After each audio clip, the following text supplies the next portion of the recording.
Who was Leonardo da Vinci? Welcome to Collapse, where history comes to life, and each video takes you into the destinies of those who have shaped the world. Today, prepare to dive into the heart of the Renaissance and follow the extraordinary fate of Leonardo da Vinci, painter, engineer, anatomist, inventor. In one lifetime, this insatiable mind disrupted both art and science, exploring the mysteries of the human body, designing flying machines, and immortalizing the most enigmatic smile in history. Visionary genius, infinite curiosity, limitless imagination. His name has become legendary between masterpiece and mystery. But beyond the myth, who was this man who dreamed of uncovering the secrets of the universe? But before embarking on a new adventure, make sure to like the video and subscribe to the channel so you don't miss anything. Thank you and bon voyage.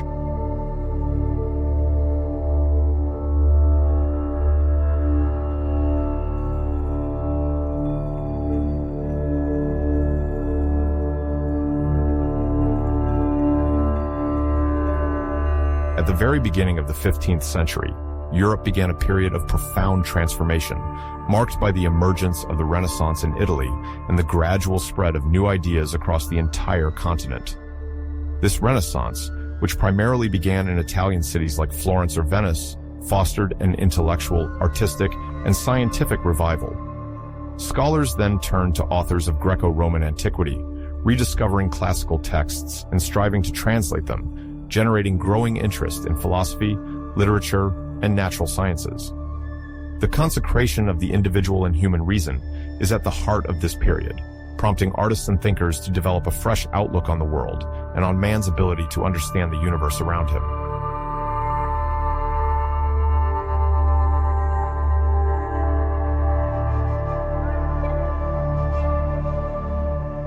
Meanwhile, Europe was experiencing major political shifts. France, weakened at the start of the 15th century by the Hundred Years' War against England, was striving to restore its royal authority once the conflict ended. England, meanwhile, was embroiled in internal conflicts, including the Wars of the Roses, marked by the clash between the House of Lancaster, symbolized by the red rose, and the House of York, symbolized by the white rose. The Holy Roman Empire, a vast political entity comprising numerous princes, prince-bishops, and free cities, was characterized by the difficulty of maintaining unified imperial power. Figures such as Emperor Frederick III of Habsburg attempted to consolidate power, but internal rivalries persisted. In Spain, the dynasty of the Catholic monarchs gradually united the two major kingdoms, Castile and Aragon, under the banner of Isabella the Faustar and Ferdinand II, marking the rise of an expanding Iberian power.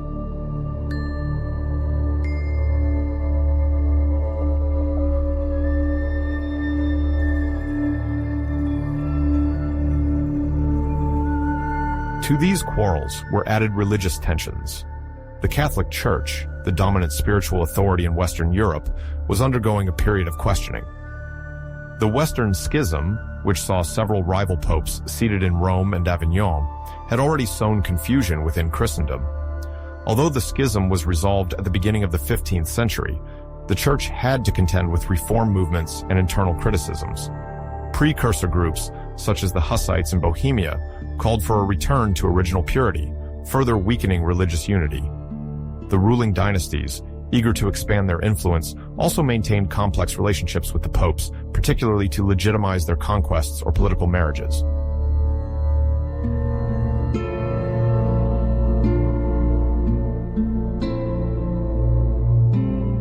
This backdrop explains why, during this period, Europe was both a space of conflict and a laboratory of innovative ideas. Political changes, spiritual aspirations, and the rise of the Renaissance provided fertile ground for the emergence of thinkers, artists, and innovators. To better understand the rise of the Renaissance in Italy, one must also look beyond Europe and see how other civilizations, both East and South, influenced the dynamics of this century.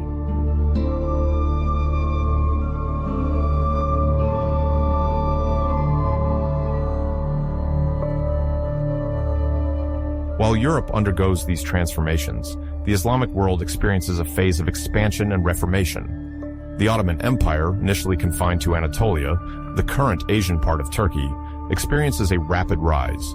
Its military and political power allows it to expand over a vast territory, including the Balkans, a large part of the Near East, and North Africa. A pivotal moment occurs in 1453, when Sultan Mehmed II, nicknamed the Conqueror, captures the city of Constantinople, now Istanbul, the capital of the Byzantine Empire. The fall of this emblematic city, a bastion of Greek orthodoxy and heir to the Eastern Roman Empire, marks the official end of a millennial empire and symbolizes the Ottoman triumph in the region.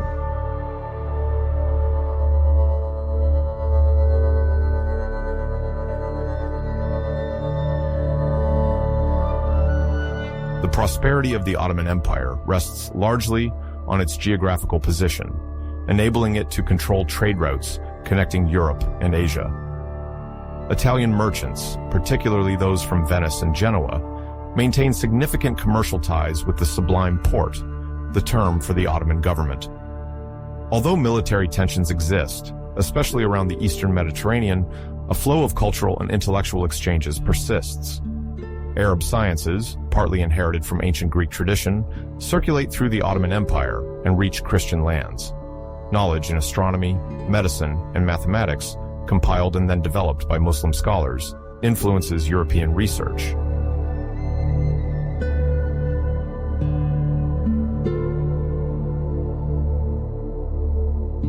In major Ottoman cities like Istanbul, Bursa, or later Cairo, numerous schools and libraries welcome scholars from across the Islamic world. This vitality fosters the development of a cosmopolitan civilization. The Ottoman sultans, notably under the impetus of Mehmed II, also promote arts and letters. Architects, calligraphers, and poets enhance the prestige of the Ottoman court. Exchanges between Italy and the Ottoman Empire are not limited to the trade of spices or silk. Artistic interactions also occur. Certain ornamental motifs, engraving techniques, or metallurgical skills circulate, enriching the artistic production on both sides of the Mediterranean.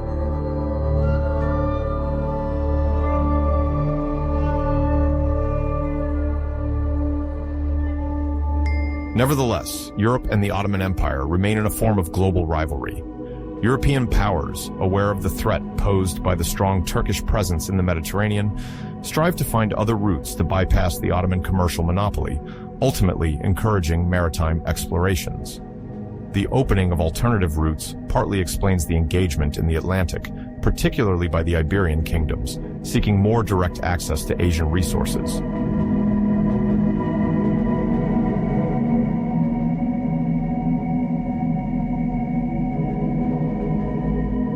At the same time, Asia remains a major center of civilization and commerce.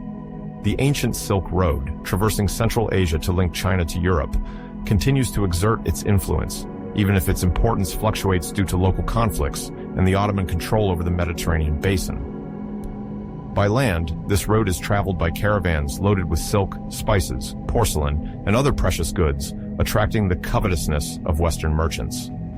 The rise of maritime routes along the coasts of the Indian Ocean also develops, allowing faster transportation of goods from the Far East to the markets of the Near East and East Africa.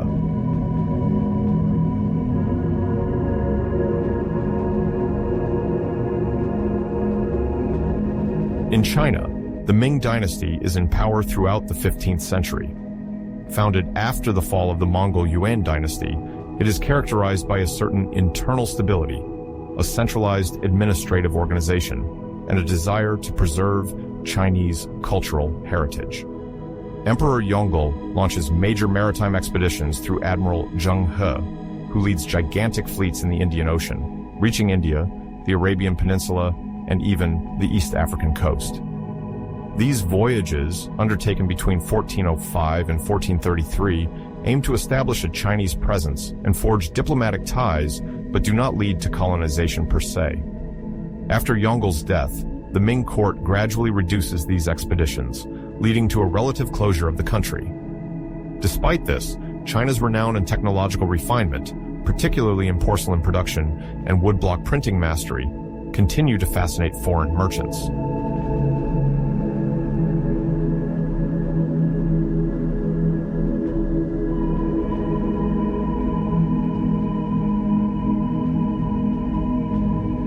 In the West, 15th century India is fragmented into several sultanates, including those of Delhi and the Deccan, before the rise of the powerful Mughal empires in the 16th century. Commercial interactions with the Islamic world and, increasingly, with European navigators are multiplying. Spices, cotton, and precious stones bring wealth to port regions located on the western and eastern coasts of the subcontinent. Numerous merchant communities, sometimes of Persian or Arab origin, settle in these cities, creating bridges between different cultural areas.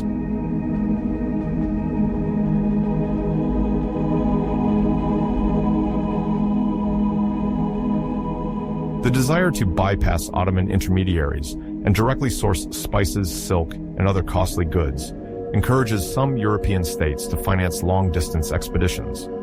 Portuguese sailors, under the auspices of Prince Henry the Navigator, sail along the African coasts from the mid-15th century, establishing trading posts to trade gold and slaves while systematically exploring the Atlantic. Following multiple expeditions, Bartolomeo Diaz rounds the Cape of Good Hope in 1488, opening the way to the Indian Ocean. Other navigators, like Vasco da Gama, continue this route and reach the shores of India in 1498, thus establishing a maritime route to Asia.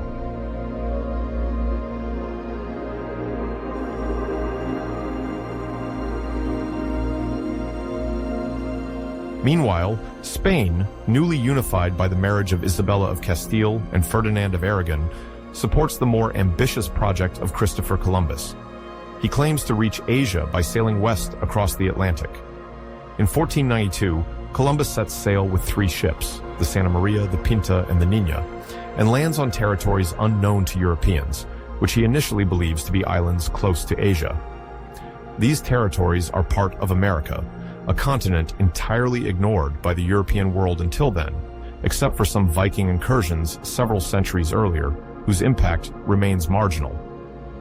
When the Spaniards realize it is a new world, prospects of expansion multiply. Gold, silver, and other riches, as well as the idea of evangelizing indigenous populations, motivate their further advance on this continent.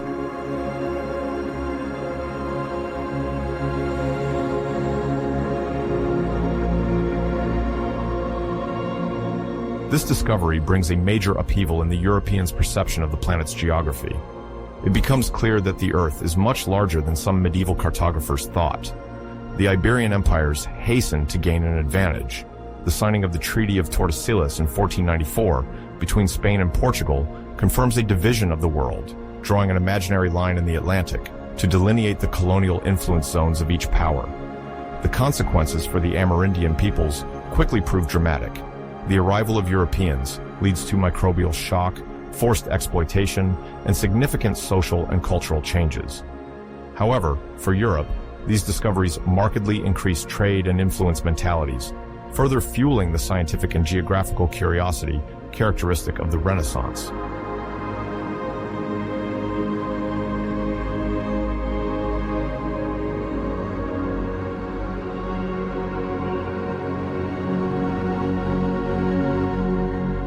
At the heart of these transformations, 15th century Italy stands out for its pronounced political fragmentation. The territory is divided into several independent states, each controlled by a different dynasty or form of government. Among the main ones are the Republic of Florence, effectively governed by the powerful Medici family, whose most famous figures are Cosimo de' Medici and Lorenzo de' Medici. In Milan, the Visconti family first, then the Sforza, control a prosperous duchy, while the Republic of Venice, rich in its maritime trade, extends over vast territories on the mainland. The Papal States, centered on Rome, are under the temporal authority of the Pope, which gives the Church considerable political power. In the south, the Kingdom of Naples, sometimes under the influence of foreign dynasties, such as the Angevin or later the Aragonese, completes this kaleidoscope.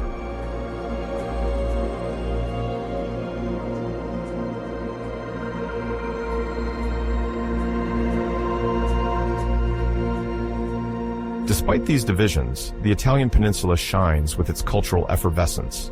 Patrons abound, attracting famous painters, sculptors, architects, and humanists. In Florence, The Medici court constitutes an unprecedented artistic hub, encouraging creators like Filippo Brunelleschi, the father of Renaissance architecture, and the sculptor Donatello. Elsewhere, the Duke of Milan, Ludovico Sforza, known as Il Moro, supports promising artists, including Leonardo da Vinci. The desire to surpass rival cities in architectural or pictorial splendor fuels competition and gives rise to masterpieces that characterize the period: sumptuous churches, majestic palaces, and public squares serving as showcases for the power of each ruling family flourish.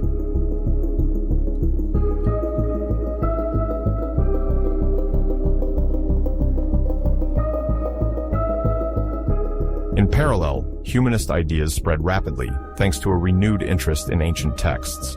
Scholars like Poggio Bracciolini or Marsilio Ficino, funded by great families, devote themselves to finding, copying, and commenting on manuscripts forgotten in monasteries. Beyond admiration for antiquity, humanism emphasizes human potential, valuing education, the search for scientific truth, and rational understanding of the world. The printing press, introduced in Europe by Johannes Gutenberg around 1450, facilitates the dissemination of this new knowledge. Gradually, scholarly works, as well as literary texts and technical treatises, circulate more widely, fostering a true intellectual revolution.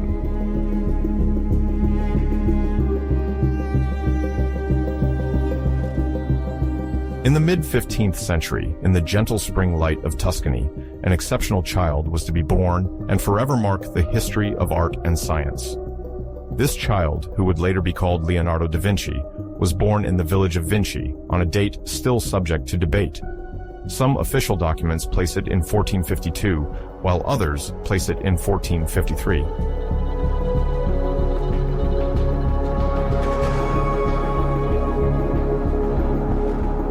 Leonardo da Vinci, as his name indicates, is linked to the locality of Vinci, located not far from Florence, in the heart of the Tuscan hills. He was born out of wedlock to a notary father named Ser Piero da Vinci, from a respected family in the region, and a mother still mysterious today, sometimes considered a simple peasant, sometimes described as a freed slave named Caterina. This uncertainty has fueled many theories. Some historians have suggested that she might have come from the Middle East or other territories, a hypothesis based on the fact that at that time, different populations circulated in Italy, including slaves of various origins. Others, more cautious, believe that she was Tuscan and simply belonged to a modest social layer, which explains why few precise elements about her are preserved.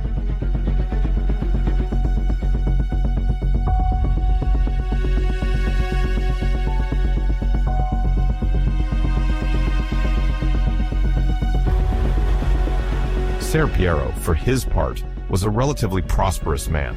A notary by profession, he enjoyed a certain recognition in the region. 15th century Tuscan society placed considerable importance on training and status. Notaries, although less prestigious than major merchants or bankers, had access to a network of influential clients and were at the heart of legal and administrative affairs. Thus, as he grew up, Leonardo was able to benefit from an environment where reading, writing, and cultural contacts were not lacking. Illegitimate children were not necessarily excluded from any recognition, but they had to cope with their particular situation. In Leonardo's case, it seems he was recognized by his father, though he did not inherit the bourgeois status that could have been his if he had been born within an official marriage.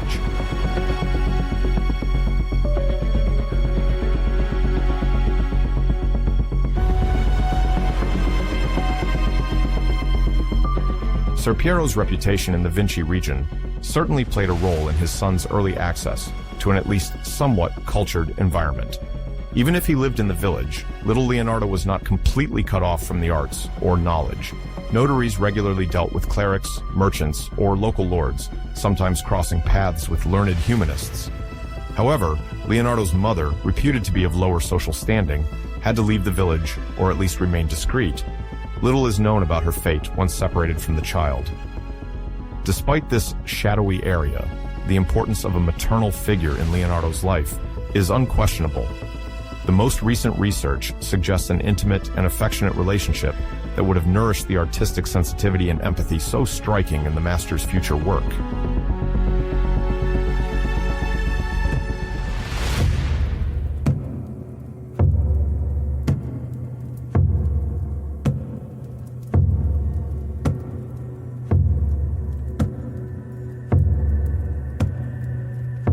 The village of Vinci, nestled on the gentle slopes of Mount Albano, was, and still is, halfway between Florence and Pisa, in a countryside dotted with olive trees, vineyards, and fertile fields. In the 15th century, this region lived to the rhythm of the seasons. Olives were cultivated for their precious oil, vines for their wine, and livestock was raised for subsistence. The paths winding between the lands provided access to modest stone-built farms, where a peasant population lived, eager to preserve family traditions and customs.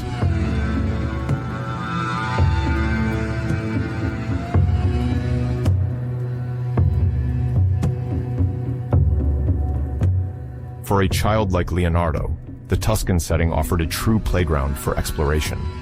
The hills bathed in changing light, the clear skies, and the rolling landscapes were an inexhaustible source of wonder. It is said he loved to watch the flight of birds for a long time, already sensing that there was something to understand about the laws of nature and perhaps to surpass the limits imposed on humans. The smallest workings of the world intrigued him. He contemplated the flow of water in the small irrigation canals, studied the shape of pebbles on the road, and noticed how light reflected on different surfaces. It was the time of his first awakening to simple mechanics and the study of living things, skills that would soon become central in his life as an artist and inventor.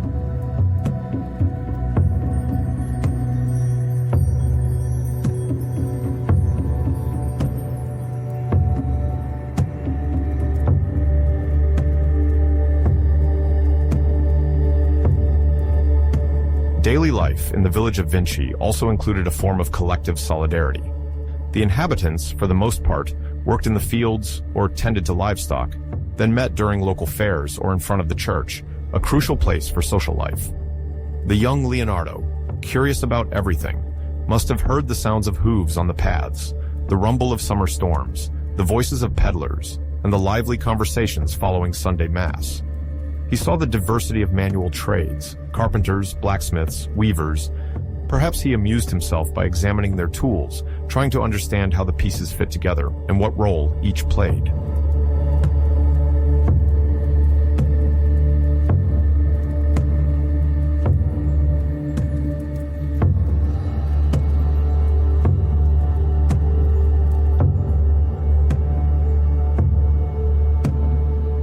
Thanks to his notary father, he was not confined only to agricultural activities. Access to books and cultural exchanges, even if limited, presented a striking contrast to the simpler life of the surrounding peasants. It is likely that he learned to read and write very early on, essential skills for a mind eager for knowledge. The archives do not reveal precisely the age at which he mastered these skills, but his ability to record his observations in his famous notebooks starting in adolescence suggests that this initial training was early. Vinci might have seemed isolated, yet 15th century Tuscany favored relative mobility. There was active trade with Florence, offering opportunities for encounters and learning, even for a child born out of wedlock.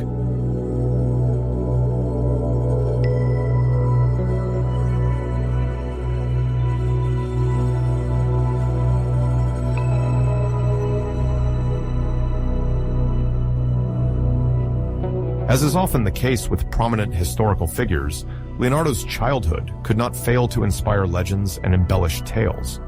One of the most popular stories tells that one day, while he was still very young, a bird of prey would have landed on his cradle, spreading its wings over his face. Some see it as an omen of greatness, while others recognize a sign of a future marked by drawing and a fascination with winged anatomy. It is difficult to distinguish the myth from reality in such anecdotes, but their persistence over centuries shows how Leonardo was considered as being of extraordinary intelligence, even from a young age.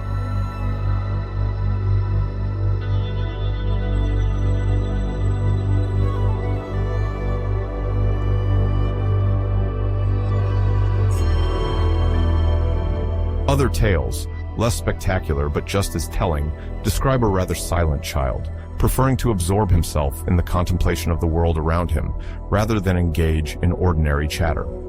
It is said that instead of playing with his peers in the streets of Vinci, he would sit in the shade of a wall or a tree with a piece of charcoal or a simple stick in hand to sketch rudimentary drawings. The local peasants might have seen him track the ants' paths, observe the strange texture of moss on stones, or try to capture reflections of light on water. While it is always risky to take every popular testimony passed down from generation to generation at face value, these descriptions do coincide with Leonardo's insatiable passion for nature and physical phenomena.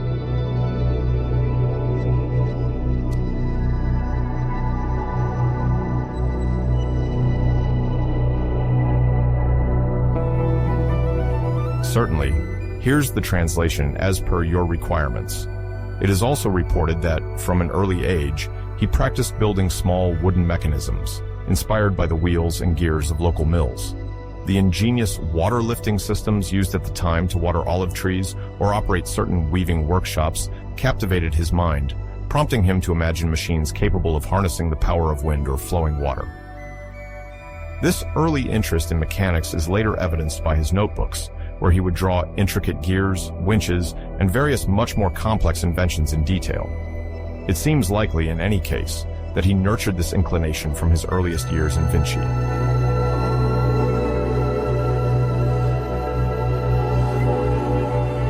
Some historians also emphasize how the Tuscan nature could have shaped Leonardo's artistic sensitivity. The unique light of the hills, that golden atmosphere found in many Italian Renaissance paintings, may have influenced his sense of observation, prompting him to recreate on paper, and later on canvas, the subtle nuances of landscapes. The vast and changing skies, the morning mists, and the silvery hue of olive groves offered the future painter a broad field for experimentation. It was in this rustic setting that he developed the sfumato technique, characteristic of his work, where the contours dissolve slightly, where the light bathes subjects in a mysterious aura. Of course, this was refined only later, but the very idea of blending forms into the surrounding atmosphere likely came from his meticulous contemplation of reality.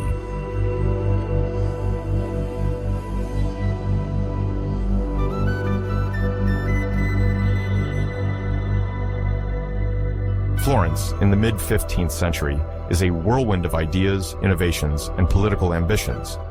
In this context, the city attracts innovative figures such as Sandro Botticelli, Domenico Ghirlandaio, and Filippino Lippi. Their work, inspired by the study of antiquity and a constant desire for experimentation, contributes to the rapid evolution of painting and sculpture techniques. The workshops, supported by the Medici and other influential families, become crucial training grounds. Young apprentices receive rigorous education there, touching on drawing, pigment making, marble sculpting, or goldsmithing. In short, the Florence of the second half of the 15th century proves to be a real breeding ground of skills, into which Leonardo da Vinci enters from his early youthful years. It is in this stimulating climate that he will meet one of the most recognized masters of his time, Andrea del Verrocchio.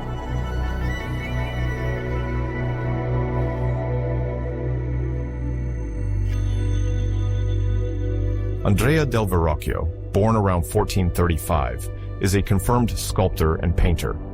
Through his talent, he enjoys the trust of great Florentine personalities, including the Medici.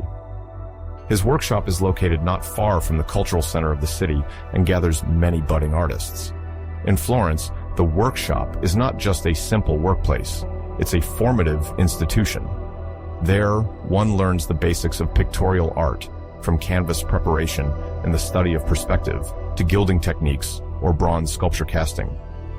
Verrocchio often welcomes a handful of carefully selected apprentices, promising young draftsmen or sons of notables hoping to pursue an artistic career. In 1469, or shortly after, it is as a young talent spotted for his sharpness of mind and exceptional skill that Leonardo da Vinci joins this workshop. At the time, Leonardo is probably 16 or 17 years old, and already shows an insatiable curiosity for mechanics, geometry, and the representation of the human body.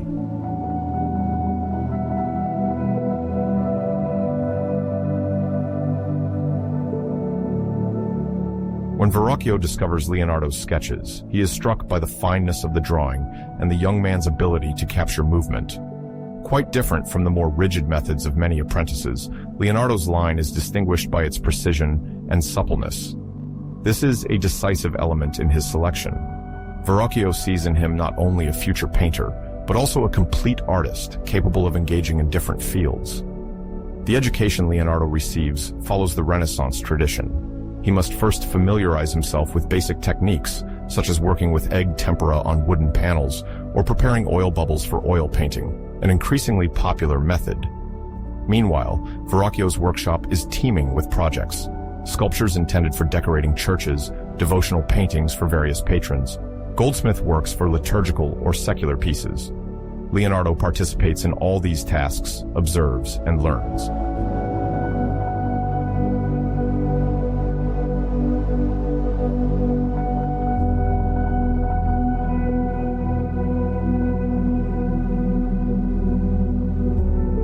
In parallel, future great names also circulate in the workshop. Sandro Botticelli, known for his paintings with inimitable grace, and Pietro Perugino, future master of Raphael, are also trained there. This artistic proximity fosters healthy emulation. The apprentices compare their techniques, exchange advice on how to depict drapery, the expression of a face, or the arrangement of figures in space. Inspiration flows freely, and Verrocchio, attentive to each one's progress, sometimes delegates parts of a commission to his most talented disciples. In this fervor, Leonardo begins to develop ideas that extend his personal obsessions: atmospheric perspective, the modeling of flesh, and the capture of light. Gradually, he accumulates notes and sketches in his notebooks on the effects of shadow and light, focusing on the principles of an innovative chiaroscuro.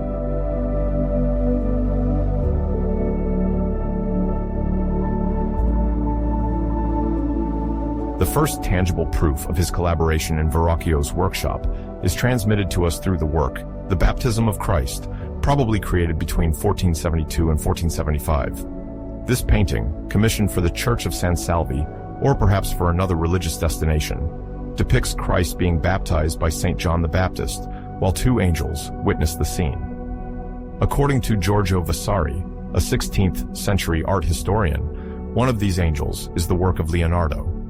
In fact, when observing the painting, one can notice that the angel attributed to Leonardo exhibits finer modeling and a particularly subtle treatment of the drapery. Rumor has it that Verrocchio, impressed by the quality of the figure painted by his young student, felt a great admiration mixed with jealousy. Some more romanticized writings even claim that he decided, in an emotional response, to abandon painting to dedicate himself solely to sculpture. This anecdote, although unverifiable, illustrates the impact Leonardo's talent could have on his contemporaries.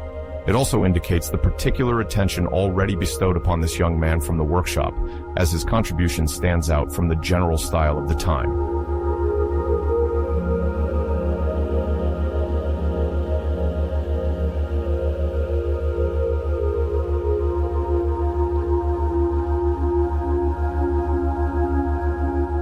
Beyond the Baptism of Christ, Leonardo quickly distinguishes himself in various works, then underway at Verrocchio's. When the master receives a commission, it is common for different sections of the painting or sculpture to be distributed among the apprentices. One handles the landscape background, another the faces, while Verrocchio himself focuses on the most delicate elements or justifies the overall aesthetic choices. In this system, Leonardo benefits from increasingly critical assignments.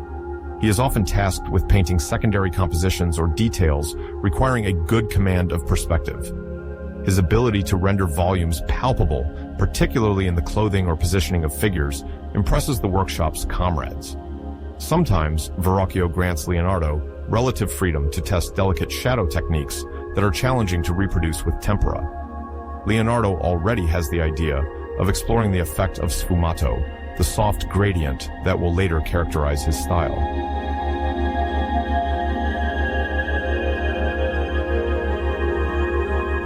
Such experiments fuel his desire to go further. In his notebooks, which at this time are likely just simple scattered sheets, he scribbles diagrams of gears or anatomical studies. Far from being content with merely learning painting, he also takes interest in mechanical movements, cogwheels, mill gears, or water-raising devices.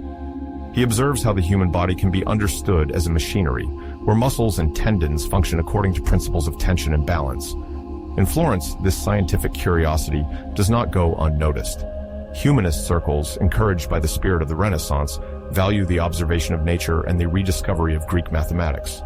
Leonardo takes advantage of fortuitous meetings within the workshop or the city to compare his reflections with those of philosophers and geometers who frequent the Medici court.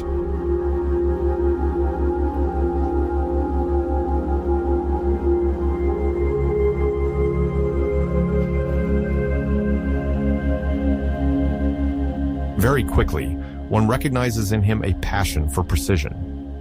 In the paintings where he contributes, Leonardo is determined to perfect the linear perspective, sometimes beyond what is expected of a mere apprentice. He multiplies graphite sticks in preparatory sketches. He occasionally checks himself the validity of the vanishing lines drawn in chalk, even if it means redoing the work several times. This rigor is considered a typically Florentine perfectionism, characteristic of the intellectual effervescence that seizes the city. The workshops engage in peaceful competition, each trying to improve canvas stretching methods, pigment quality, or anatomical representation. Botticelli, on his part, tends towards staging mythological and religious scenes where the graceful finesse of the characters shines. Ghirlandaio, meanwhile, specializes in large frescoes with vibrant colors, adept at narrative, set in an indoor or urban setting. Leonardo seems more inclined towards naturalistic observation. He scrutinizes the impact of sunlight on a rock, foliage, or a face half immersed in shadow. He questions how to integrate details from the real world into a balanced artistic composition.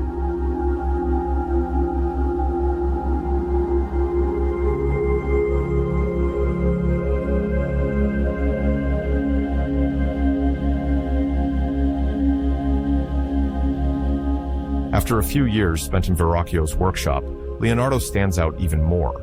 His more scientific approach earns him recognition from patrons who see in him a dual competence, that of an artist capable of portraying celestial beauty, but also of an ingenious mind able to think about the mechanical aspects of a project. The emerging use of oil in painting, coming from Flanders, particularly attracts him, and he experiments with the superposition of translucent layers, allowing for a richer and more realistic atmosphere. Although he has not yet reached the pinnacle of his art, he punctuates his works with original technical discoveries. Small details, like reflections on water or the silky texture of a garment, already indicate a quest for perfection that he will pursue tirelessly.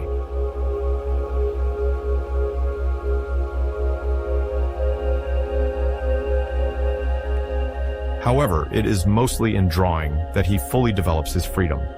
In his notebooks, he experiments with human anatomy by dissecting when permission is granted, or by consulting medical treatises.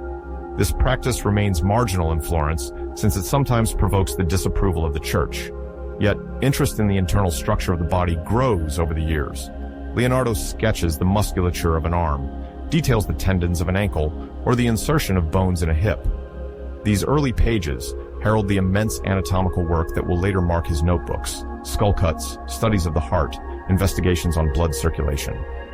At this initial stage, he is still at the stage of enumerations, basic comparisons, but he is already testing original viewing angles, seeking to transform scientific observation into the basis for art.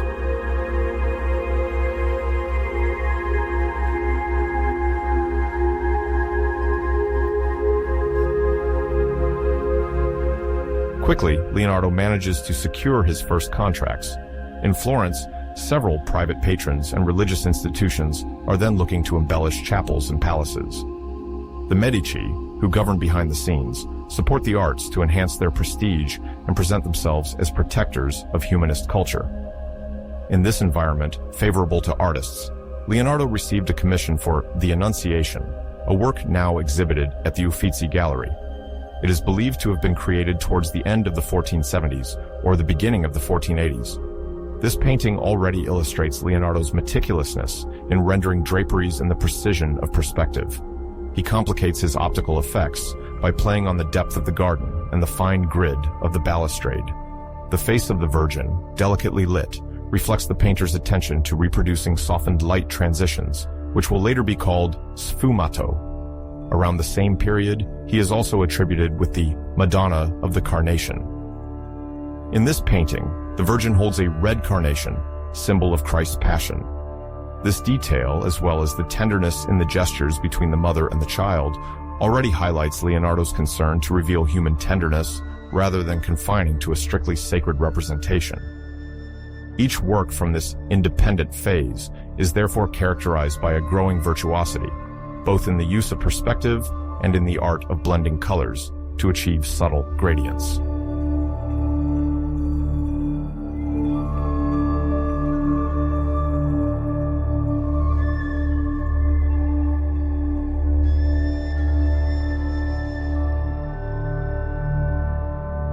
However, despite this promising start, Leonardo quickly encounters obstacles. The magnitude and complexity of certain projects seduce him, but his temperament makes him slower than other painters of his generation.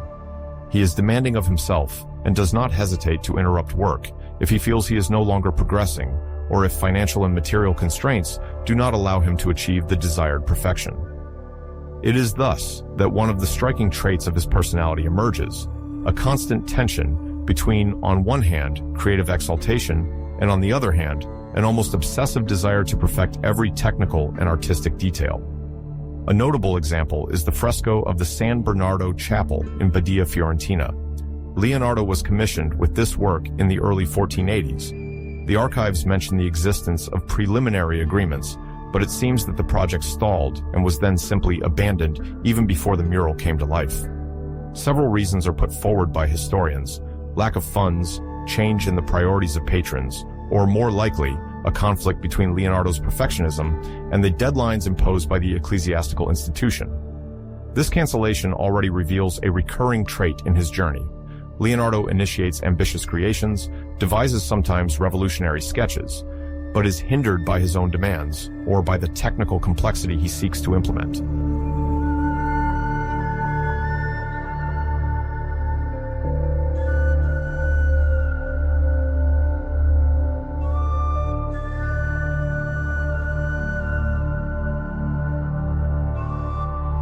In parallel with these official commissions, Leonardo immerses himself more and more in scientific research of astonishing modernity for the time.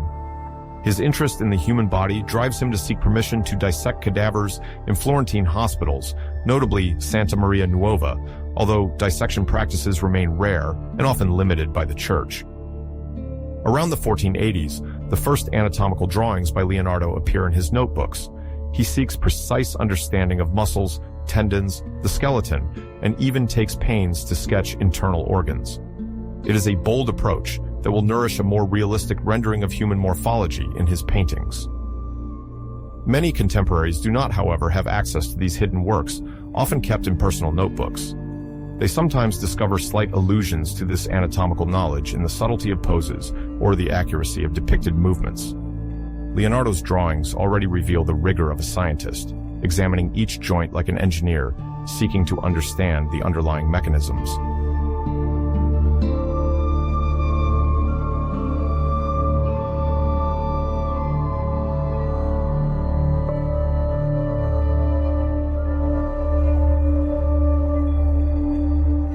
Beyond his fascination with the internal structure of the body, Leonardo also extends his research to botany and geology, two fields that play a crucial role in the meticulous representation of landscapes in nature. The Tuscan rivers, the rolling hills around Florence, and the observation of different types of vegetation fuel his studies. He reproduces on paper the convolutions of rivers or the way water flows on different slopes. Using his notes, he attempts to decipher the laws governing erosion, sediment formation, or the distribution of plants according to soil quality and climate variations. Far from limiting himself to religious painting, he aspires to understand the entirety of the natural world. This partly explains why he devotes as much time to scientific investigations as to completing paintings promised to patrons. For him, art can only be an extension of knowledge.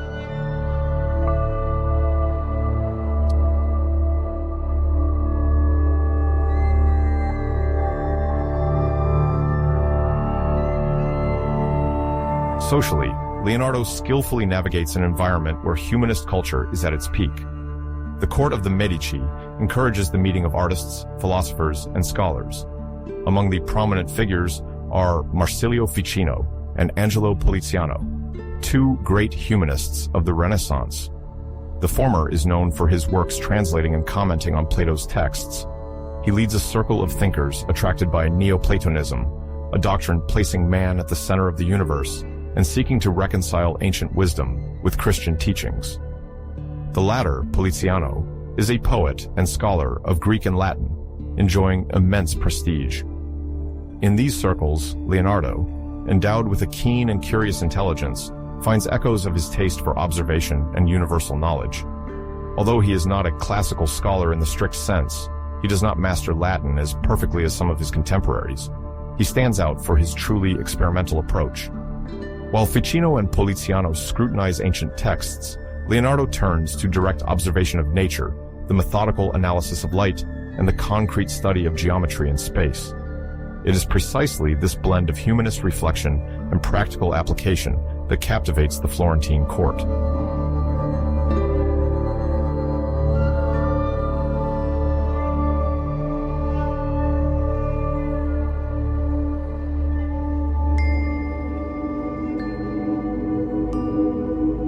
Gradually, his status surpasses that of a mere painter. Mentions suggesting he is an engineer, artist, inventor begin to circulate among the prominent families of the region. In Florentine festivities, he is sought after to design complex sets, stage machinery, and automata intended to entertain the elite. His ingenuity and spectacle fascinates his contemporaries. He knows how to lower statues from the ceiling, create optical illusions, or manipulate mirrors to leave the audience astonished. Each of these experiences helps forge his image as a jack-of-all-trades genius. The Medici, aware of the benefit of enlisting such a mind, offer him the opportunity to utilize a range of skills that transcend the traditional framework of painter or sculptor. The Florentine notables, in search of distinction, see in Leonardo the ideal creator, capable not only of producing religious or allegorical works, but also of imagining new forms of celebrations or military inventions.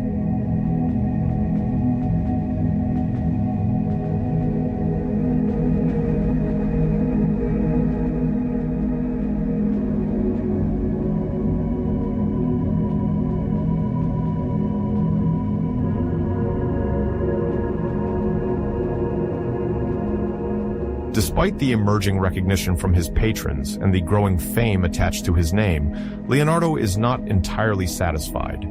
Each unfinished project, each fresco left as a draft, testifies to the difficulty he feels in balancing artistic aspiration and the thirst for scientific understanding.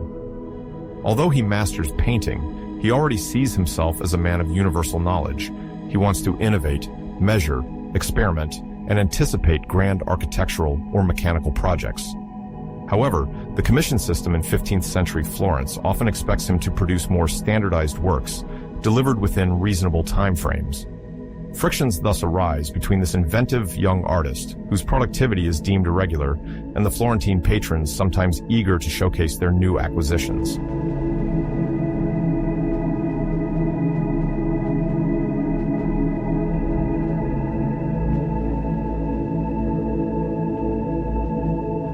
Yet, this so-called independent phase is absolutely essential for forging the Leonardian method. While he does not immediately produce universally recognized masterpieces, he lays solid foundations for his plastic language, sophisticated plays of light, bold perspectives, and staging of human attitudes with great psychological accuracy. His frequent returns to his anatomical or botanical sketchbooks gradually enrich his approach to painting, allowing him to envision pictorial composition as a harmonious whole where the human body, very precisely rendered, is situated within an equally detailed natural environment. In many ways, these Florentine years serve as his laboratory of ideas. The unfinished San Bernardo Chapel can be seen as an experiment with new fresco techniques. The Annunciation inaugurates a soft way of handling chiaroscuro, and the Madonna of the Carnation demonstrates early refinement in the rendering of faces.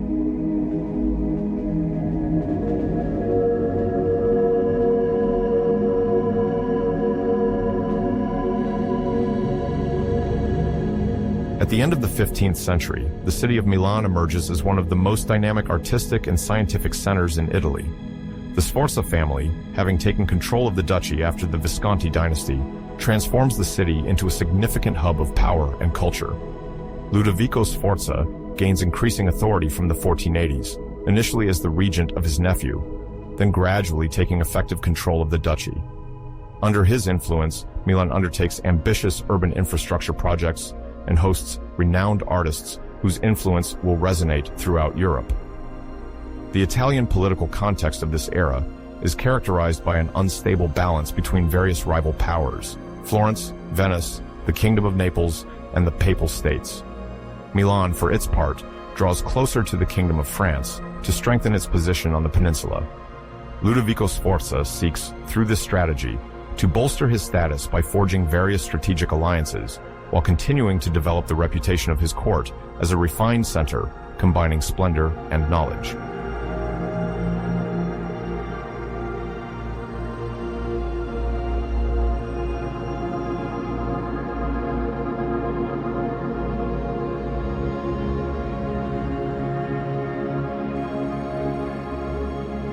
In this competitive climate, where each Italian city-state aims to surpass the others in terms of architecture, art, and scientific discoveries, Ludovico Sforza needs innovative minds, engineers and artists capable of inventing new machines, designing effective fortifications, or organizing sumptuous festivities are highly sought after.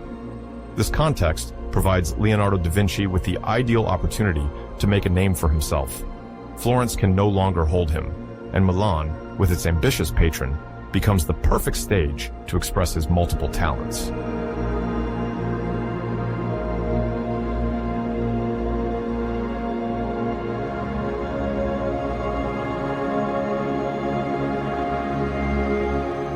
When Leonardo decides to leave Florence for Milan around 1482, he takes a quite unique approach. He writes a letter to Ludovico Sforza, outlining his skills in the military field and emphasizing his ability to create war machines.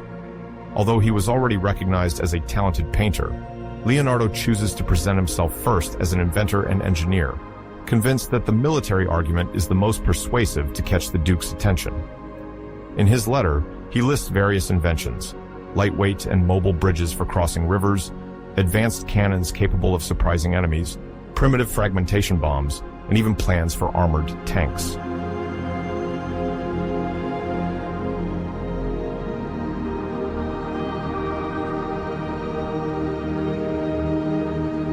The choice to approach Ludovico Sforza from the angle of military engineering is not coincidental.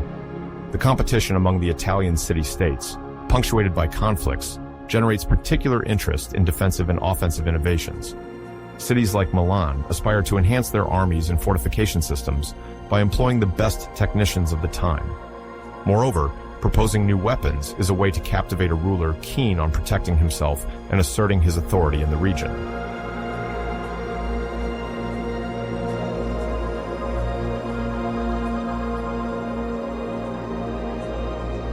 Leonardo takes care to specify that he can also design canals to improve infrastructures, plan the staging of lavish festivities, and create theatrical devices.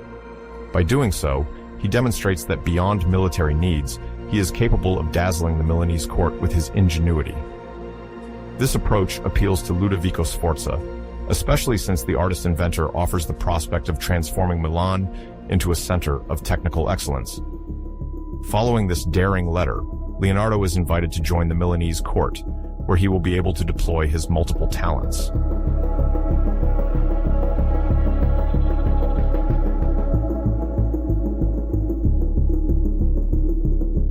Upon his arrival, Leonardo initially focuses on projects that call upon his engineering skills. From the outset, he participates in the design of war machines, trebuchets, catapults, and other devices capable of boosting Milan's military power.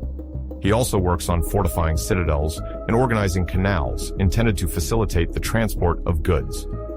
The already extensive Milanese navigable network benefits from his keen sense of observation and his knowledge in fluid mechanics.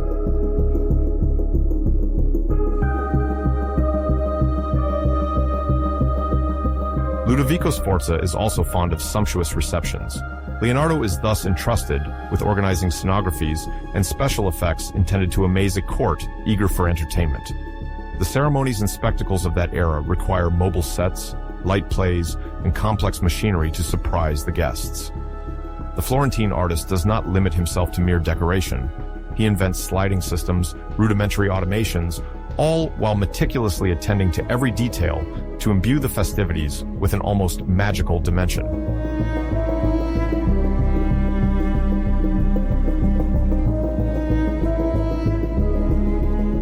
Parallel to this, Leonardo embarks on one of the most ambitious projects of his career, the creation of an immense equestrian statue in honor of Francesco Sforza, Ludovic's father.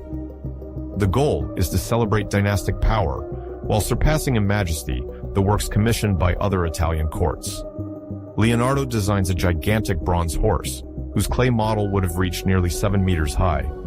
The technical challenge is colossal. Not only must the casting of a monumental sculpture be successful, but it must also be stable and aesthetically harmonious. He spends years drawing the anatomy of the horse, studying weight distribution, and anticipating the bronze casting process. Alas, political circumstances thwart this project. The statue is never cast during Leonardo's lifetime, and the clay model is eventually destroyed when Milan falls into the hands of French troops.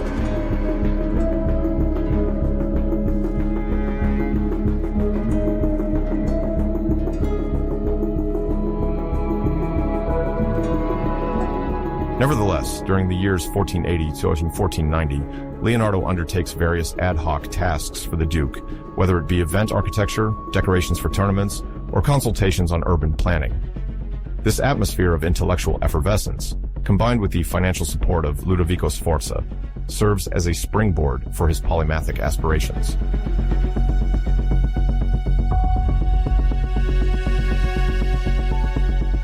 While Leonardo initially highlighted his technical genius to win the Duke's favor, he does not neglect painting. On the contrary, Milan becomes the setting for two of his most famous works, The Virgin of the Rocks, in its first version, and The Last Supper.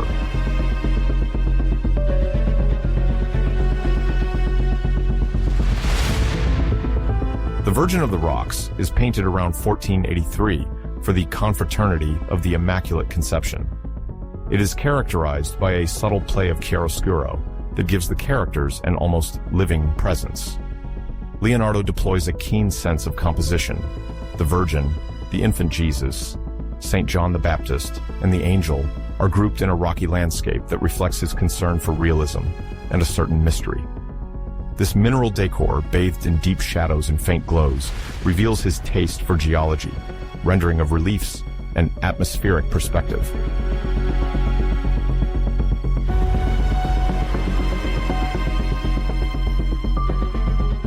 As for The Last Supper, painted between 1495 and 1498 in the refectory of the convent of Santa Maria delle Grazie, it represents one of the peaks of the Renaissance.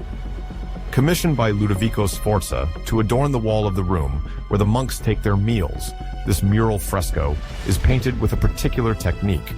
Leonardo attempts a dry method, mixing oil and tempera on a coating in order to achieve chromatic richness greater than that of traditional frescoes. Unfortunately, this experimentation causes rapid deterioration of the work, whose conservation poses problems from the first decades.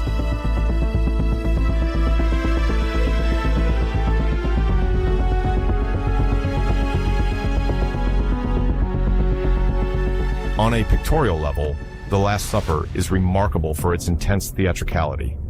Leonardo organizes the scene around the central figure of Christ, ensuring that the gestures and expressions of the apostles convey the astonishment and variety of reactions at the moment Jesus announces that a traitor is among his disciples. A rigorous geometry guides the composition. A subtle play of perspectives focuses attention on Christ, placed at the center. Leonardo's research on light and the psychology of the characters makes this representation deeply moving, while giving it an innovative character for the time.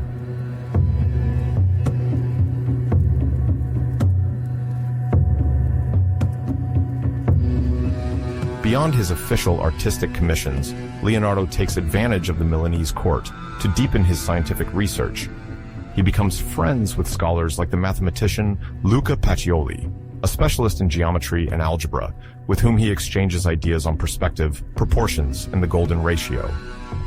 Leonardo structures numerous notebooks in which he records his observations on mechanics, optics, and fluid movement. The size and complexity of Milan's canal network, called the Navigli, inspire him to design improved sluices or locks, already anticipating a more efficient management of water resources.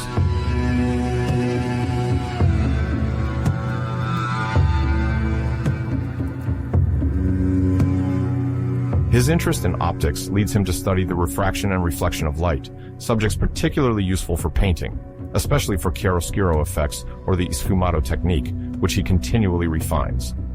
He also delves into the aerodynamic structure of birds' wings, dreams of inventing flying machines, and notes countless sketches showing rudimentary propellers, parachutes, or gliders. His anatomical research, initiated in Florence, continues in Milan. He seeks to understand the functioning of the human body by dissecting corpses, remaining discreet about these practices, as the Church remains wary of autopsy.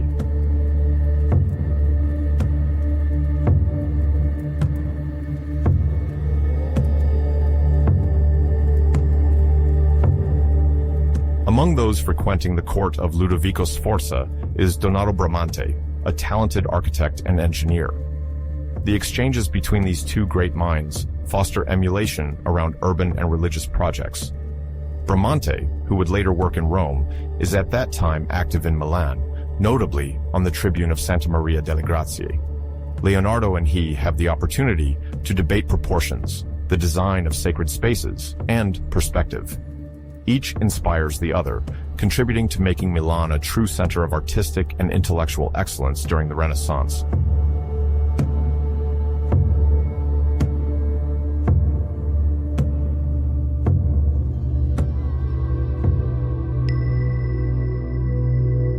Despite the artistic and scientific excitement, the power of Ludovico Sforza is weakened by the ambitions of France.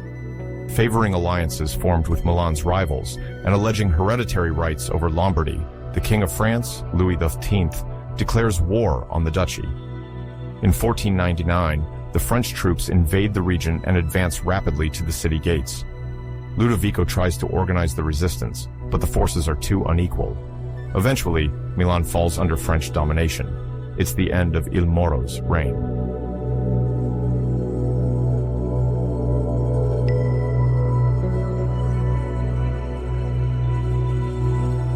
The French triumph causes the dispersion of the Milan court.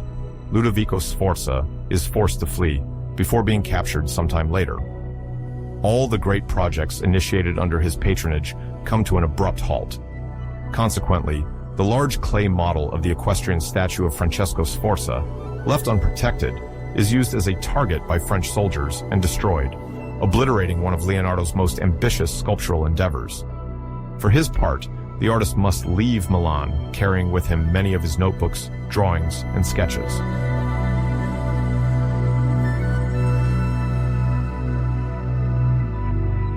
Between 1500 and 1508, Leonardo da Vinci experiences a captivating period marked by back-and-forth travels to Florence and occasional missions to different northern Italian courts. After the fall of his patron Ludovico Sforza in 1499, he finds himself in Florence, bustling with excitement, but also shaken by deep political and religious upheavals. The shadow of Girolamo Savonarola, a Dominican monk with radical discourse, still looms over the city despite his execution in 1498. Savonarola advocated for a strict moral reform and had established a climate of distrust towards the extravagance and luxuries of the Renaissance. His followers, even if discreet, weigh on Florence's cultural atmosphere, making Leonardo's reception both curious and stirred by the debates of the time.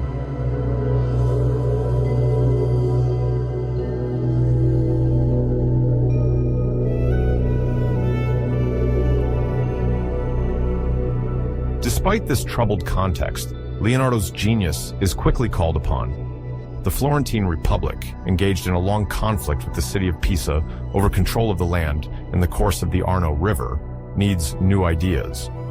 Leonardo is proposed missions as a military engineer, tasked with studying the possibility of diverting the course of the Arno to deprive the city of Pisa of water access. This ambitious plan already reflects the scope of Leonardo's vision regarding hydraulics. For him, the management and transformation of the landscape are integral to his scientific approach. He traverses the Tuscan countryside, documents his observations in his notebooks, sketches diagrams of canals, locks, and proposes complex systems to alter the river's course. However, despite the innovative ideas, political rivalries and technical challenges hinder the concrete realization of these projects. Florence, shaken by internal turmoil, lacks the stability necessary to carry out all these grand undertakings.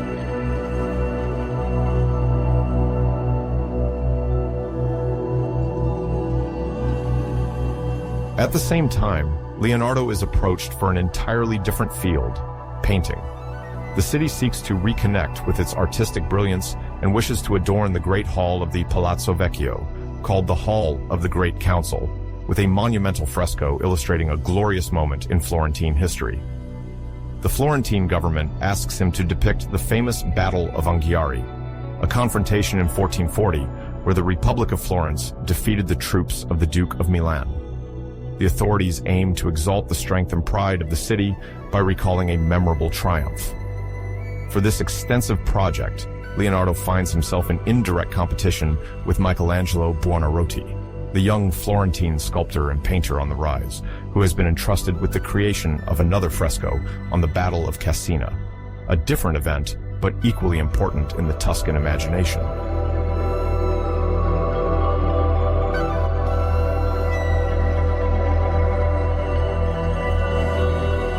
The rivalry between Leonardo and Michelangelo takes shape within the Palazzo Vecchio. On one side, Leonardo, already in his 40s, enjoys the fame he acquired in Milan and Florence. On the other, Michelangelo, barely younger by 20 years, displays a fiery temperament and exceptional talent. The two men cross paths, sometimes exchanging harsh words, each convinced of the superiority of their own artistic approach. In this competitive environment, Leonardo proposes for the Battle of Anghiari an experimental technique. Instead of sticking to the traditional methods of fresco, he uses layers of oil paint on a base that he hopes to make permanent by a heating process. Unfortunately, this innovation proves unstable. The pigments do not dry properly, and part of the fresco starts to run and deteriorate almost immediately. This technical setback hinders Leonardo, who is already inclined to perfection and often tempted to experiment with new ideas at the expense of immediate reliability.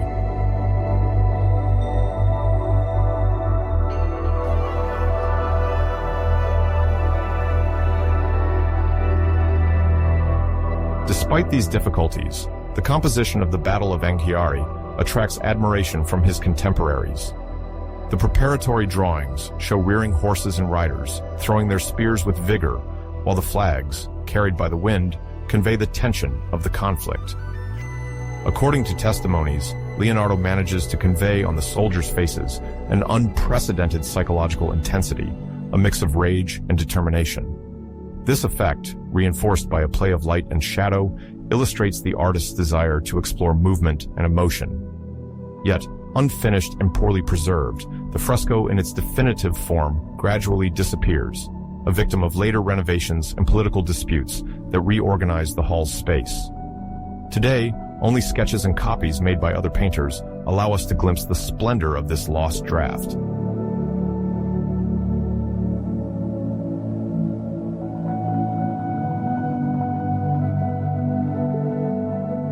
Parallel to this grand project, Leonardo begins or continues, sources differ on the exact starting date, the creation of a work now famous worldwide, the Mona Lisa, or La Gioconda. This painting, which would later arouse so much fascination, is apparently commissioned by Francesco del Giocondo, a prosperous Florentine merchant, to depict his wife Lisa Gherardini. However, some historians consider it might have been a personal portrait on which Leonardo worked for himself, as no definitive version seems to have been delivered to the patron. In any case, it was in Florence, during the years 1503-1506, that Leonardo meticulously shaped this enigmatic painting.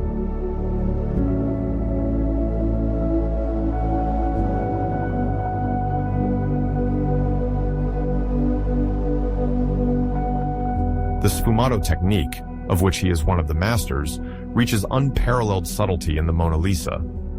Leonardo layers multiple coats of translucent paint, creating a slight blur between the contours, giving the illusion of living flesh and enveloping the model's face with a mysterious veil. The discreet and elusive smile is the most famous hallmark of this work. It seems both to form and to elude the viewer's gaze. The backgrounds, evoking mountain reliefs and sinuous waters, contribute to the dreamlike atmosphere of the portrait, while reflecting Leonardo's continual interest in geology and hydrology. He also introduces a delicate aerial perspective, offering a soft and gradual depth to the two planes of the painting.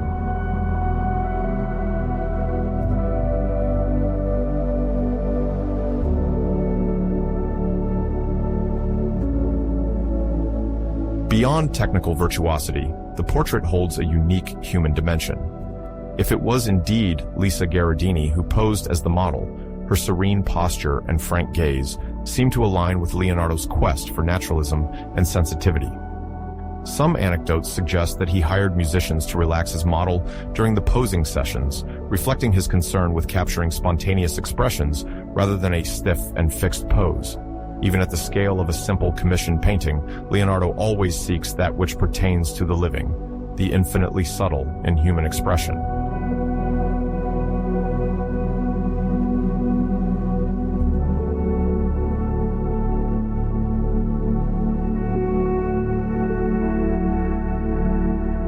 Meanwhile, Leonardo never ceases his research as an engineer and architect.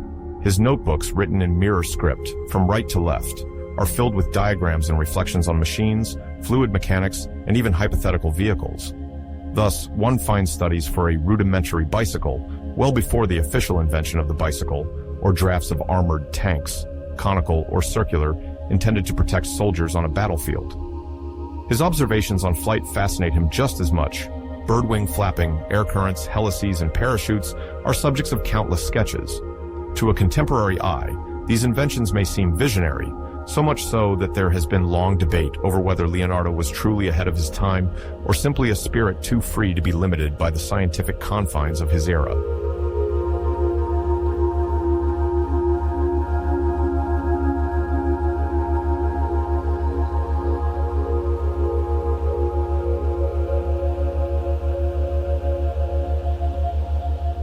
Among his remarkable projects is the study of a canal linking Florence to the sea.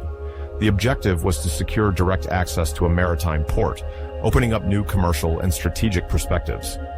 The plan was to dig, widen, or redirect sections of the Arno River to Pisa, making Florence a competitive maritime trade center.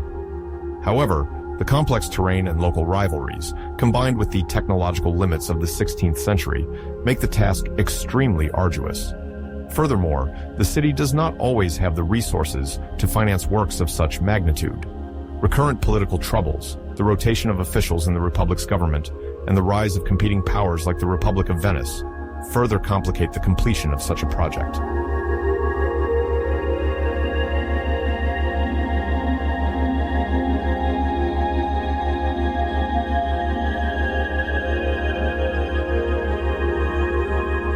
Nevertheless, this period in Florence is not solely marked by aborted projects. Leonardo remains a sought-after figure in intellectual circles. The Florentine Humanists, heirs of the great Renaissance movement, invite him to their debates. These scholars are interested in ancient languages, natural sciences, and Neoplatonic philosophy. Leonardo, with his open mind, finds a stimulating environment there. His status as an engineer-artist incites curiosity and admiration. Few excel both in scientific observation and artistic creation. He likely attends scholarly meetings organized by patrons or scholars, exchanging ideas on astronomy, urban architecture, or the best ways to perfect the art of portraiture.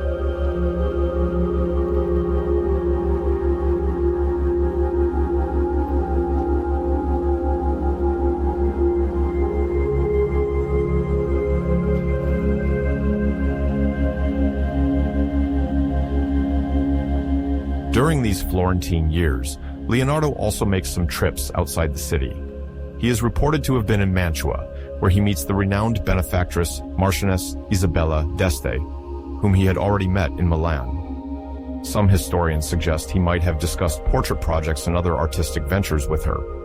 Beyond organizing festivities or theater decor, Leonardo is also invited to Venice around 1500-1502 to propose defense solutions for the lagoon against potential Turkish offensives. His knowledge and military engineering interests the Venetian Republic, always keen on strengthening its naval power. Although few concrete directives come to fruition, these missions testify to Leonardo's reputation across the Italian peninsula, that of a universal spirit, both whimsical and profound, always ready to confront theory with practical reality.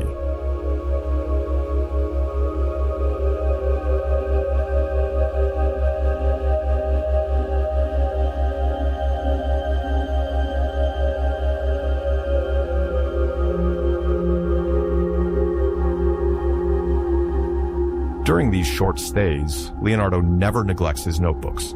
Everywhere he goes, he continues to observe, take measurements, and sketch landscapes, individual anatomies, or plans for machines. He refines his notes on optics, studying the refraction of light on water or in prisms, and ventures into geometric calculations to perfect even more accurate proportions. These notebooks, most of which remain as manuscripts, constitute a true laboratory of ideas.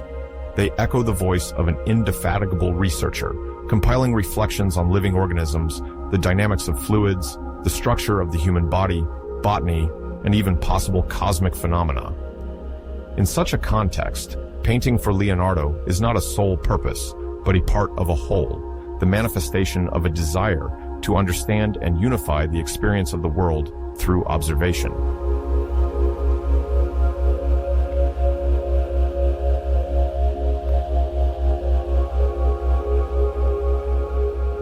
Around 1508, Leonardo's situation in Florence becomes more challenging to maintain. Political disagreements multiply, and the artist begins to think about other places where he could find the financial and intellectual support necessary for his ambitions. However, before leaving Florence once again, Leonardo has already planted the seeds of an artistic revolution. His works on the Battle of Anghiari, though unfinished, left a memorable impression on those who could admire his sketches. As for the Mona Lisa, even though it has not yet acquired the mythical aura it holds today, it is already circulating in certain circles as an emblem of pictorial perfection. Ingenious projects for the Florentine canal or war machines have also confirmed his reputation as an innovator capable of theorizing large-scale reforms.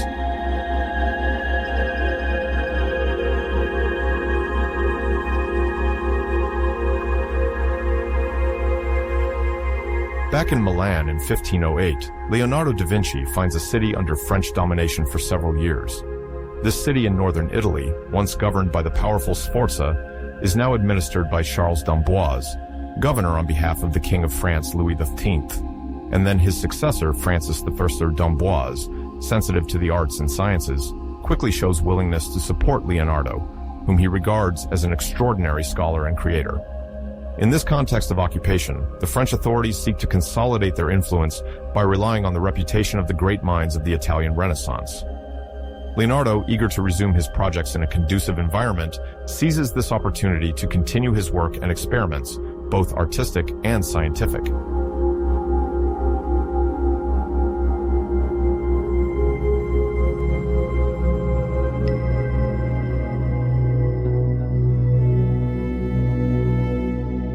One of Charles d'Amboise's priorities in Milan is to improve the city's urban infrastructure and the surrounding region. He proposes that Leonardo work on architectural and civil engineering projects to modernize the city while valuing the heritage left by the former Milanese lords. Leonardo, long fascinated by the design of canals and hydraulic works, is delighted to receive official support that allows him to put his observations into practice. His notebooks, already filled with diagrams on water flow and fluid mechanics, provide the basis for several studies aimed at perfecting the supply and irrigation systems of the Po Plain. He also undertakes to improve some navigable routes, persuaded that trade and river transport can increase the region's prosperity.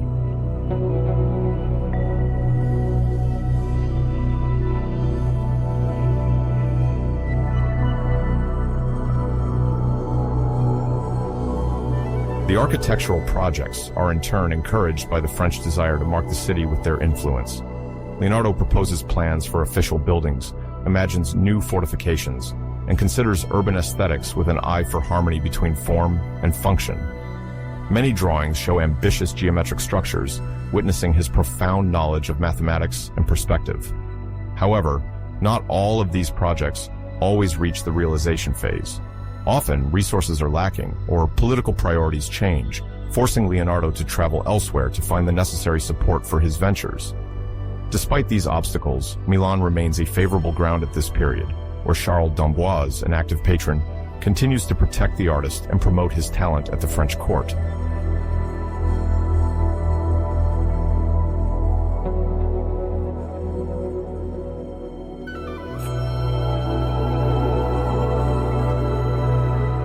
In addition to architecture and hydraulics, Leonardo is cultivating a growing reputation as an organizer of court festivities and spectacles.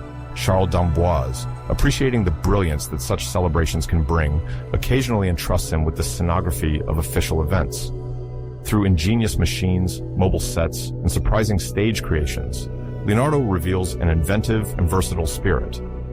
These entertainments, intended for nobles, diplomats, and dignitaries, reinforce the sumptuous image of the French court established in Milan, while reminding that art, science, and technology can combine to produce true wonders.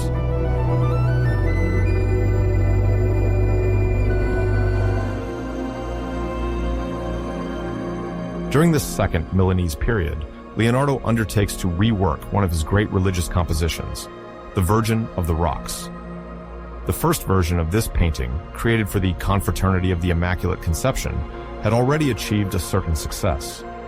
However, financial disputes and modifications imposed by the patrons had led Leonardo to refine his painting later.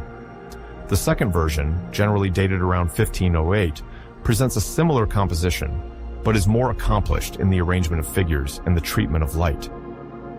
Playing on lighting and subtle contrasts, Leonardo seeks to create an atmosphere both mystical and realistic, placing the viewer in front of an almost living scene.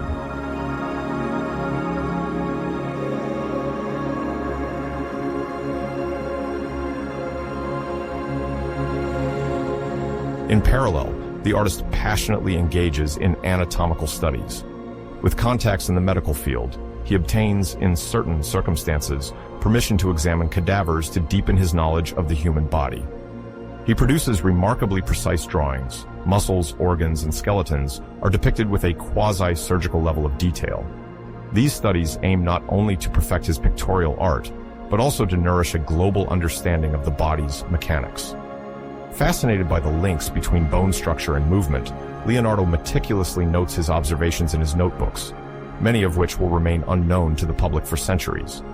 His thirst for knowledge also drives him to exchange with local doctors, seeking to confront his hypotheses with the established practices of the time.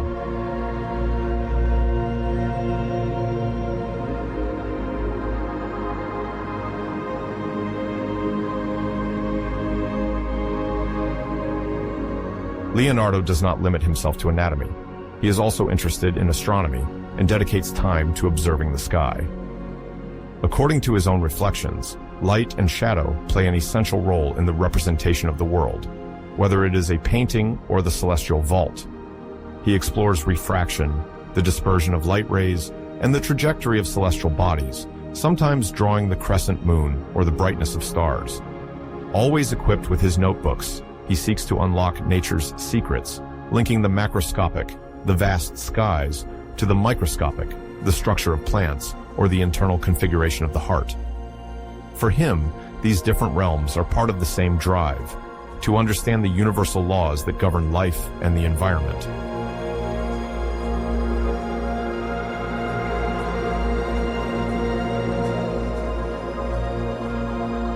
Leonardo's scientific experiments do not unfold without constraints. His work, often avant-garde, evokes curiosity and admiration, but can also be misunderstood. The techniques he employs, both for painting and dissection, remain delicate in a technical and moral sense in an era where the church remains very present. Nevertheless, under the protection of Charles d'Amboise and some attentive patrons, his Milanese studio becomes a true laboratory where assistants and students witness demonstrations as innovative as they are disconcerting, whether it's manipulating chemical pigments or testing mechanisms of automatons. This atmosphere of intellectual and creative effervescence gives Milan a new artistic face, where science and art constantly intertwine.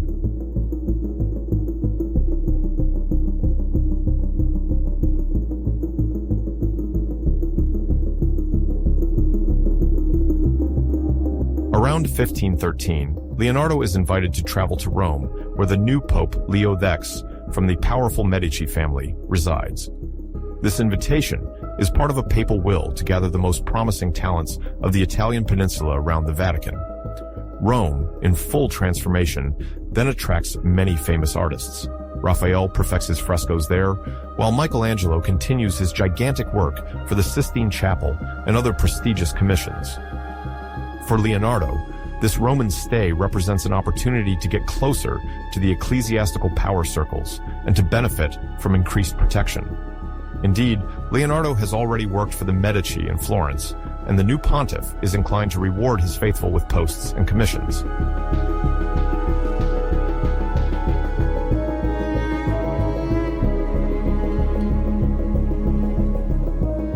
However, competition in Rome is fierce. Raphael, nearly 30 years younger than Leonardo, is at the peak of his artistic grace. He completes paintings and projects with a speed and efficiency that impress the papal court. Michelangelo, on his part, enjoys immense prestige thanks to his recognized talent as a sculptor and painter. These two artists dominate the Roman scene, inspiring admiration from a broad audience.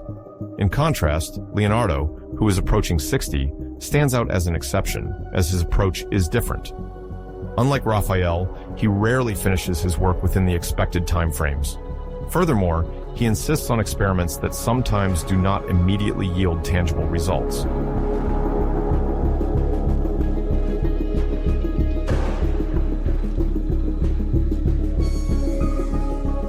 Despite these challenges, Leonardo continues to multiply his experiments.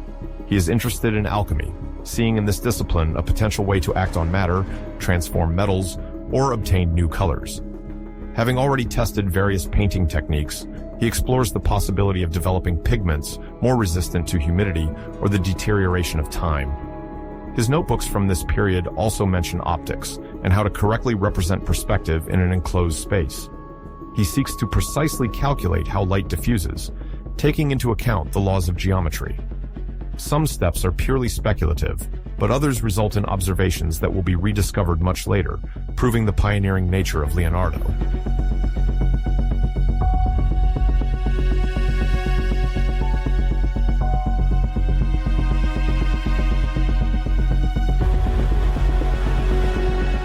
At the papal court, the scientist in Leonardo sometimes encounters limits imposed by the religious institution, which monitors the boldest investigations. The political atmosphere remains tense, alliances fluctuate, and the balance between the great Italian families is played out in the corridors of the Vatican. Leonardo, who is not a natural courtier, sometimes struggles to navigate in this world where intrigues and rivalries are common. With Michelangelo and Raphael present simultaneously, their presence attracts the most significant attention and commissions, leaving Leonardo in an uncomfortable position. However, his prestige remains solid, and many continue to regard his genius as an incomparable reference, even if he is less profitable and less compliant than his younger peers.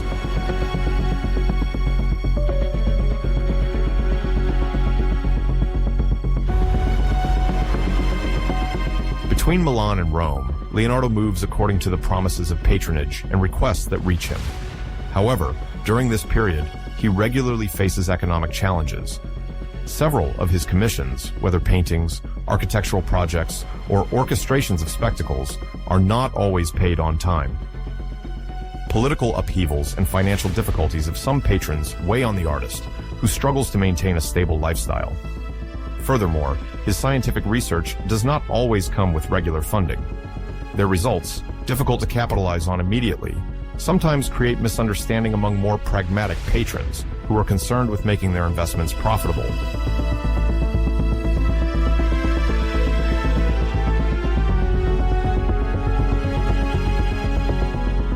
This lack of means directly impacts Leonardo's artistic production. Traditionally slow and meticulous, always ready to test a new technique before finalizing its definitive version, he is regularly criticized for his apparent slowness. Some contemporaries grow impatient to see his inventions applied or his paintings delivered within the agreed timelines. Some even suggest a form of inability to complete his commissions, fueling the idea that he is more a scholar than an artist or more of a dreamer than an actual practitioner of painting. However, his successive patrons continue to hope for a masterpiece, convinced that when he completes a work, Leonardo achieves a degree of perfection rarely equaled.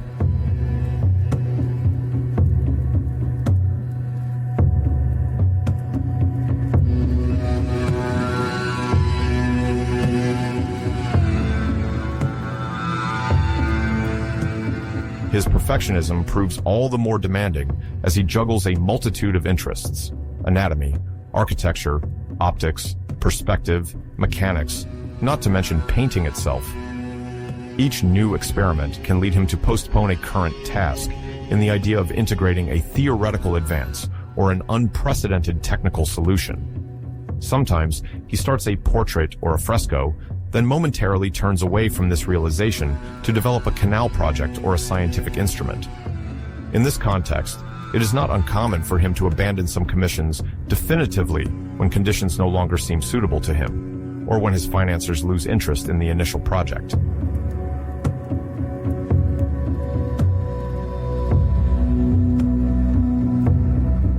Critics against him also point out that he seems to neglect painting in favor of curious sciences.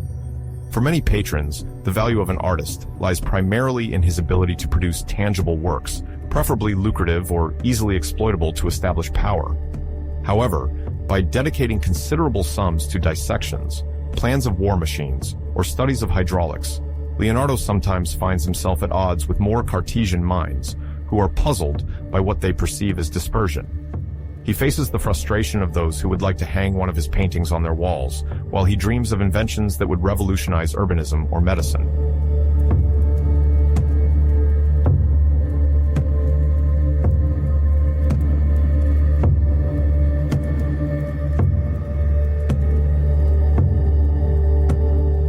Despite these vexations and delays, Leonardo remains sought after by the Italian and French elites, who still see in him a genius capable of great things. He responds to certain calls, embarks on new journeys between the different courts of Italy, hoping here and there to find a patron sensitive to his overall approach. Until 1516, he continues to work on commissions here and there, even though several projects remain unfinished, sometimes because the funds do not arrive, sometimes because their very principle evolves as he discovers new things. The financial pressures and high expectations highlight this intimate paradox of Leonardo. He wants to advance knowledge while making a living from his art, in a world where patience and curiosity are not always political priorities.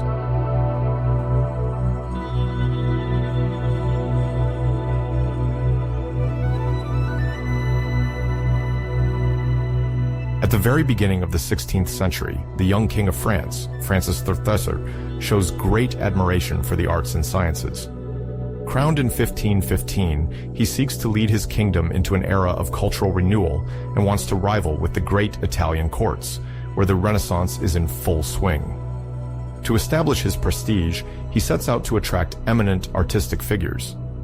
At that time, Leonardo da Vinci, already famous in Italy for his paintings, inventions, and scientific research, quickly becomes a prime target for the French monarch.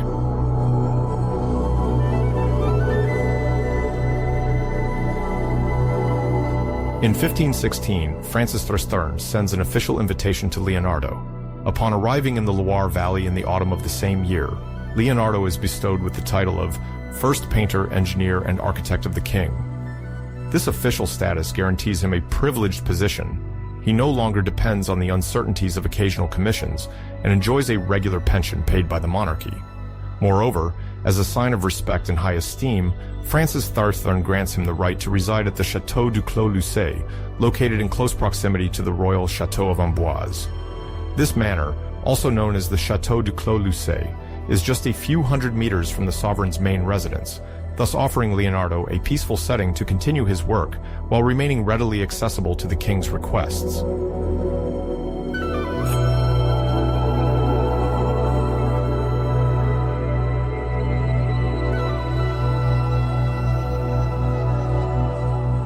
Once settled at Clos-Lucé, Leonardo discovers an environment somewhat different from what he had known in the great Italian cities. The court of Francis I, although it does not have the splendor of Florence or Milan in terms of artistic traditions, seeks to develop its cultural influence. The king brings other talents from Italy, notably architects and craftsmen, to build sumptuous chateaux and to modernize French techniques in various fields. French humanists, inspired by the new ideas of the Italian Renaissance, naturally support this policy of importing transalpine expertise.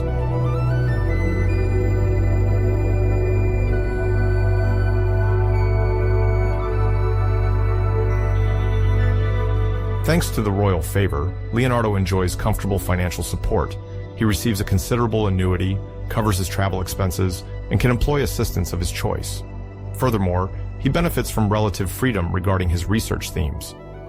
Unlike some Italian patrons who demanded rapid artistic results to showcase their own political or personal achievements, Francis Thutter sees in Leonardo a multifaceted genius. He thus grants him the latitude to engage in painting, engineering, or urbanism without obliging him to complete each project according to a strict timetable. This trust from the sovereign is a testament to his great admiration for the artist.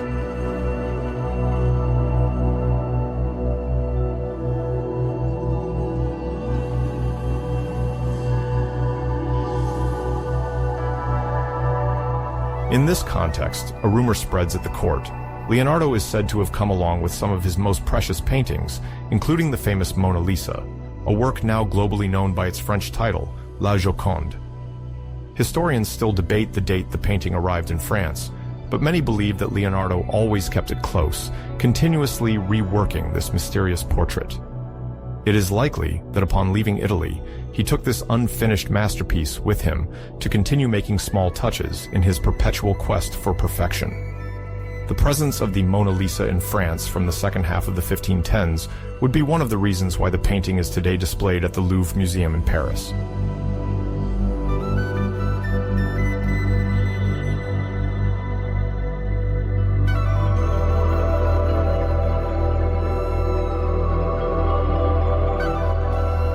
Life at court is not limited to painting and scientific studies. Leonardo is also invited to numerous festivities and ceremonies where he can showcase his sense of staging. He sometimes designs temporary decors for royal banquets with light shows, automaton mechanisms, or original costumes intended to surprise the guests. These spectacles, which often require technical prowess, delight Francis the Farmfrin and enhance Leonardo's reputation as a creator of striking illusions.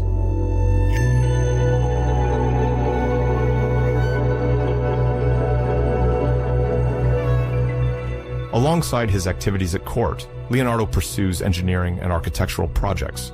He is particularly interested in the urban development of certain French cities and the layout of canals, inspired by the hydraulic systems he studied in Italy during his stays in Milan and Florence. The rivers and waterways of the region, such as the Loire or the Cher, lead him to think about current regulation, lock construction, and ways to prevent flooding. His notebooks, in which he meticulously records his observations and sketches, show plans for single-arch bridges, drafts of water diversion projects to supply channels, and even the idea of systems allowing water transfer from one basin to another.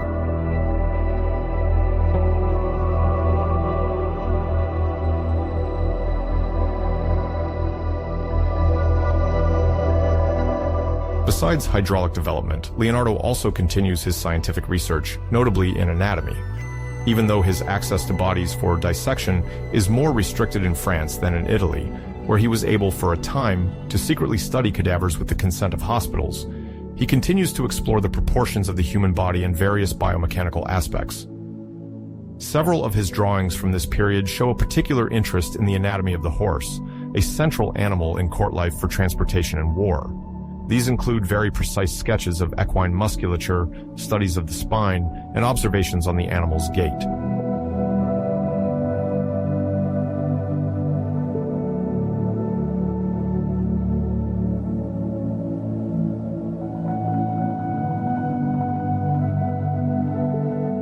In parallel to these works, Leonardo does not entirely stray from painting. It is known that he reworks some previously started paintings while sketching new compositions. The official commissions from Francis III for large decor seem less completed. Leonardo multiplies ideas, but his health condition, the complexity of his projects, and his chronic perfectionism often prevent him from bringing these vast enterprises to completion. He seems, however, to have advised the king on architectural aspects, perhaps in connection with the construction or modernization of castles. The archives remain fragmentary, but various accounts mention a possible intervention by Leonardo in the layout of some royal gardens, where his attention to symmetry and perspective would have been leveraged.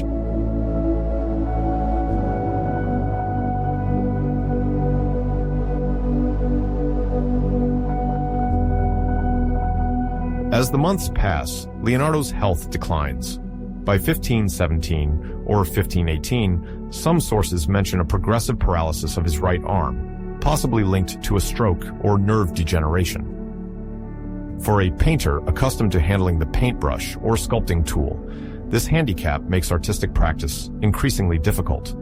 Despite this challenge, he does not give up his research. He continues to take notes, supervise projects, and discuss with the scholars of the court. He dictates some of his writings to his assistants and presents his latest ideas to prominent visitors, intrigued by his genius.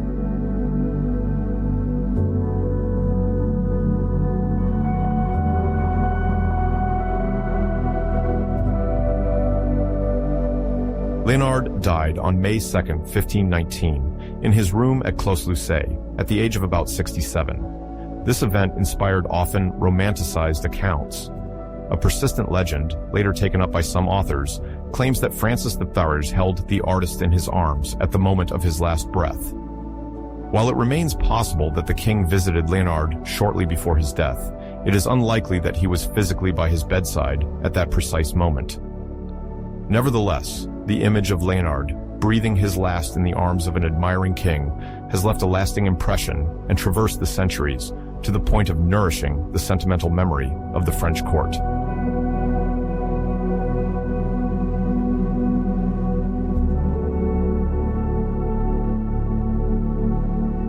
After his passing, in accordance with his will, Leonard entrusted most of his notes, notebooks, and drawings to one of his faithful disciples, Francesco Melzi. This young man, who had accompanied the master from Milan, then found himself the custodian of an invaluable treasure: sketches of flying machines, anatomical studies, geographic maps, architectural project drafts, philosophical reflections on light and shadows.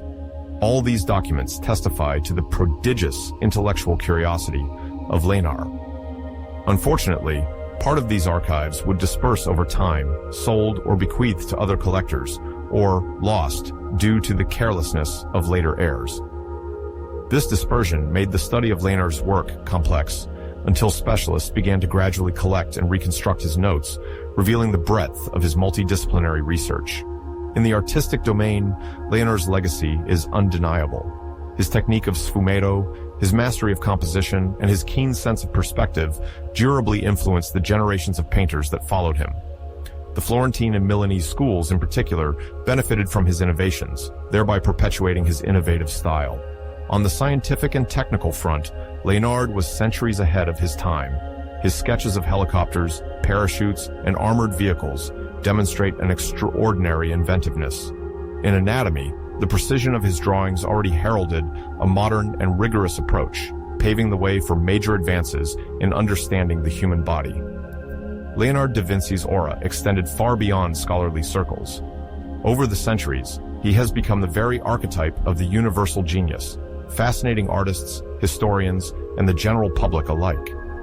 Whether it is his paintings, his scientific legacy, or the numerous exhibitions and fictional works inspired by him, Leonard remains at the heart of the collective imagination and commands unshakable international admiration.